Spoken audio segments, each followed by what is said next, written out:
Salut à tous, j'espère que ça va pour vous, moi ça va super. Aujourd'hui je vais faire une nouvelle vidéo sur l'analyse de bande-annonce cette fois. Donc on s'attaque à Fast and Furious 9, bande-annonce qui est ultra chargée, donc je vais devoir mettre sur pause à plusieurs passages pour expliquer des théories et des analyses que je pense. J'aurai des images en fin de bande-annonce qui expliquera peut-être certaines choses. Avant la bande-annonce j'ai eu des théories déjà sur ça. Et donc ça s'est confirmé, donc on va pas perdre de temps et on va commencer maintenant. Et puis marquez-moi en commentaire vos théories.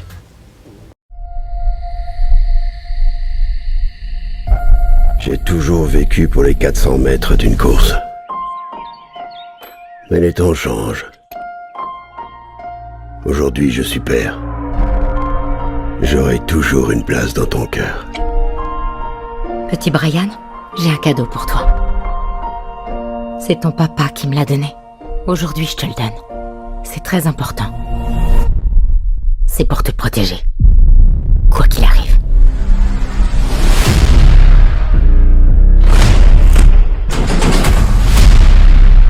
On y est, dame. Et maintenant?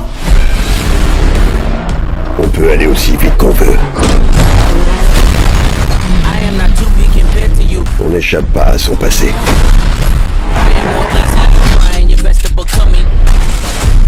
Et le mien vient de me rattraper. Ça faisait un bail, Tom. Alors là, le fait qu'il y ait Mia et que on ne voit pas de traces de Brian dans le coin, je pense que ça a un rapport avec le fait que, vu que c'est le frère de Dom et que c'est familial, je pense que ça la concerne aussi, vu que c'est sa sœur directement. Donc c'est peut-être pour ça que Brian n'est pas concerné dans l'histoire. Le mec qu'on affronte est un super voleur. Un assassin. Un pilote de haut niveau. C'est qui?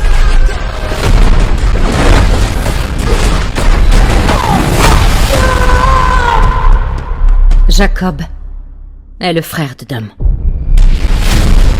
Toute ta vie, tu t'es battu pour être plus rapide que Dom, plus malin que Dom, plus fort que Dom. Mais est-ce que tu pourrais le tuer? Parce que je suis prête si tu l'es aussi. Rien n'est plus puissant que l'amour de la famille. Mais quand il se transforme en haine, rien n'est plus dangereux. Alors, je crois que c'est la mère des frères Shaw qui parle avec Dom, encore comme dans la scène dans le 8 où qu'elle l'aide. Et je pense que le fait qu'elle fasse une allusion à la haine et tout ça entre frères, je pense qu'elle caractérise ça pour ses fils elle-même en fait. C'est peut-être perdu d'avance, mais on y va ensemble. Tu sais que je te suivrai jusqu'à la mort.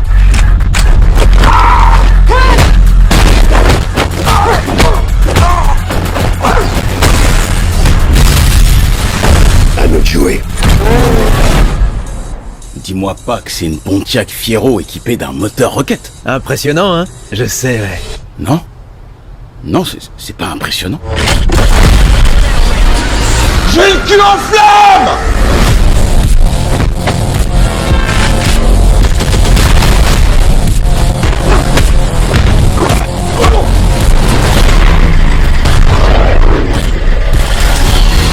Dans la scène qui précède, on peut voir les filles qui se battent au Japon, donc je sais pas s'il y a un rapport avec Anne ou Sean qu'on a pu apercevoir une fraction de seconde, mais je pense qu'il y a une comparaison. On peut voir là aussi la scène juste avant, la voiture de Anne, parce que le design c'est exactement le même, la marque c'est la même, mais pas exactement à 200%.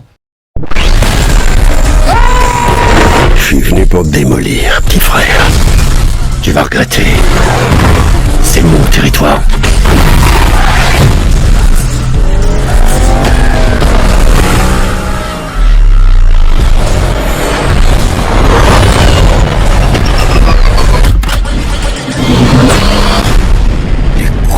Ils ont un avion aimant.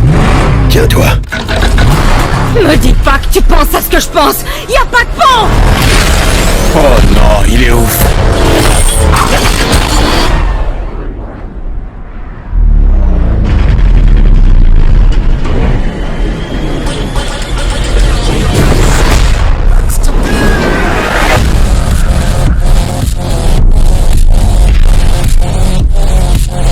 Les gars, Surprise. Cool votre club privé.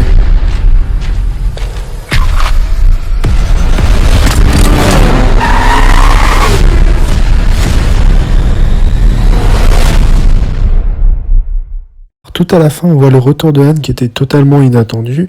Du coup, avec la photo que j'ai trouvée, j'ai pensé direct que c'était un flashback.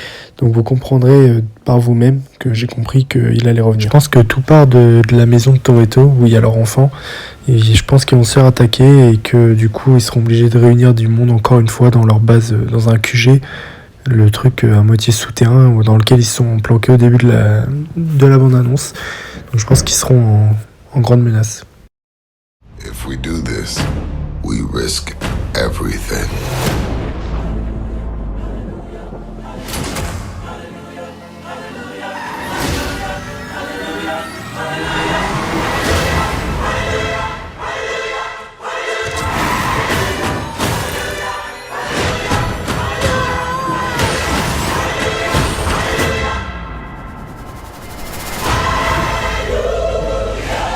Alors on va terminer sur ces courtes images que vous avez pu voir.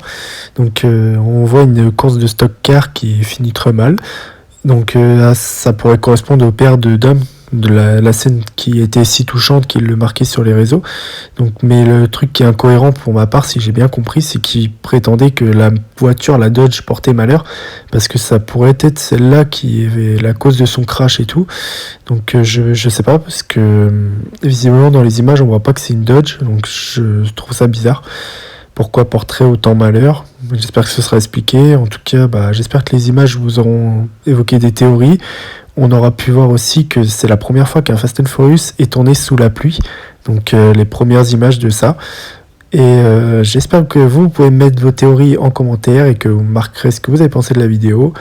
Et puis que si vous êtes pressé de le voir, le film aussi.